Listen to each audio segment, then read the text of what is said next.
পড়তে যাচ্ছে, অনেক বসে বসে রয়েছে। সুরধনী গঙ্গার জলে, সুরধনী গঙ্গার জলে যেই না ঝাঁপ দিয়েছে, মা অন্তর্ধান হয়ে গেছে। মা বলছে অন্তর্ধান হয়ে আকাশে উদিত হয়েছে। মা বলছে চাপাল চাপাল, এই এই কলিকালে, এই কলিকালে আমি এই যে নবদ্বীপের বুক দিয়ে, নবদ্বীপের ওপর দিয়ে, পশ্চিমবঙ্গের ওপর দিয়ে প্রবাহিত হয়েছি। কার জন্য? কার জন্য জানিস? এই নবদ্বীপ চন্দ্র শ্রীমান নারায়ণের জন্য। শ্রীমান নারায়ণ আমাকে পশ্চিমবঙ্গের বুকের ওপর দিয়ে প্রবাহিত করেছেন। আর তুই তো নারায়ণের চরণে অপরাধ করলি রে। তোর মতো পাপীকে আমি আমার জল স্পর্শ করতে দেব না। তোর মতো পাপীকে আমি আমার জল স্পর্শ করতে দেব না।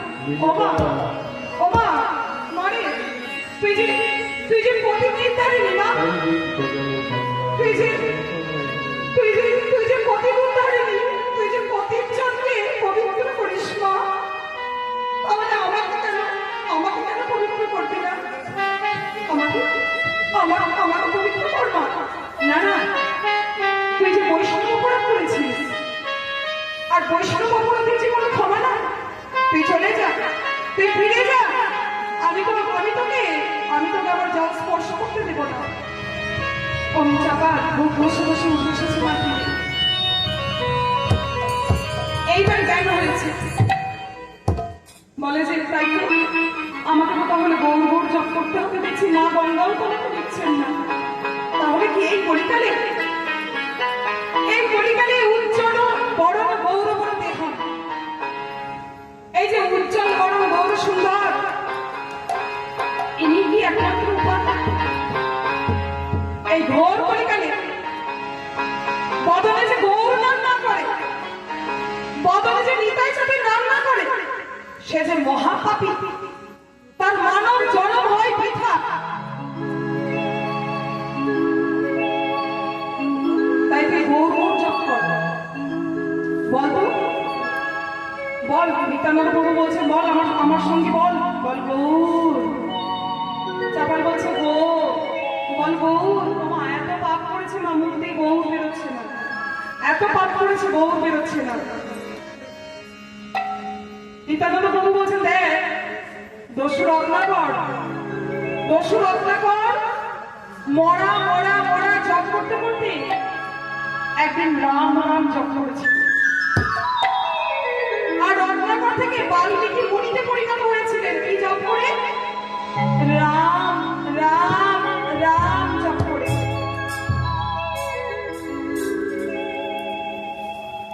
তাই তুইও জপ কর। তুই জপ করলে দেখবি, নাম করলে নামেরই কৃপা হয়। ও মা, আমরা যদি দিনে অন্তত 16 মালা না পারলেও আমরা যদি 1 মালা অন্তত জপ করি, নাম করলে কিন্তু নামের কৃপা হবে। নামের মধ্যে লুকিয়ে আছে নামই, মানে নাম করলে নামই আমাদেরকে কৃপা করবেন।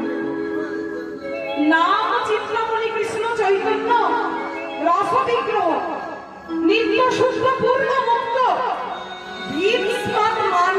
নামই নাম। মানে নাম চিন্তন করলে আমাদের যে চিন্তনটা না ভালো হয়, তাহলে কি হবে? আমাদের মৃত্যুটা ভালো হবে। আমরা যদি গোবিন্দ চিন্তন করি, আমাদের মৃত্যুর সময় আমাদের আখির সামনে গোবিন্দ আসবে।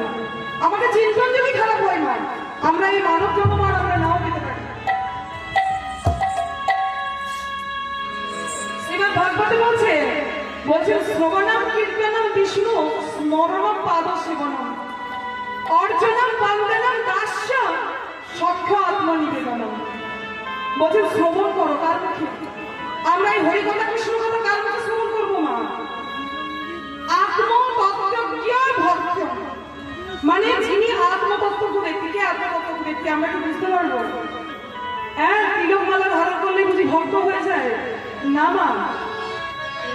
তাহলে ভক্তকে আমরা কি করে চিনব?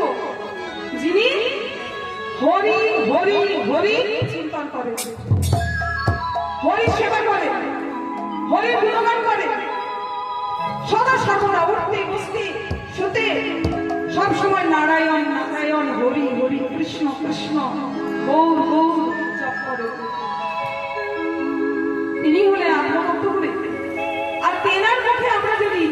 হরিকথা কৃষ্ণ কথা আস্বাদন করি, আমাদের ফল 100 থেকে হয়ে যাবে 1000 গুণা। কিন্তু দেখুন মা, আমরা তো বুঝতে পারি না কে আমিষ ভোজন করছেন, কে নিরামিষ ভোজন করছেন। আমাদের তো হরিবাসরে এসে অনেক ভক্ত আসছেন, হরিকথা আস্বাদন করছেন, চলে যাচ্ছেন, আমরা বুঝতেও পারছি না। কিন্তু আত্মতত্ত্বজ্ঞ ব্যক্তির কাছ থেকে আমাদেরকে হরিকথা শ্রবণ করতে হবে, এটি শ্রীমদ্ ভাগবতে বলছে।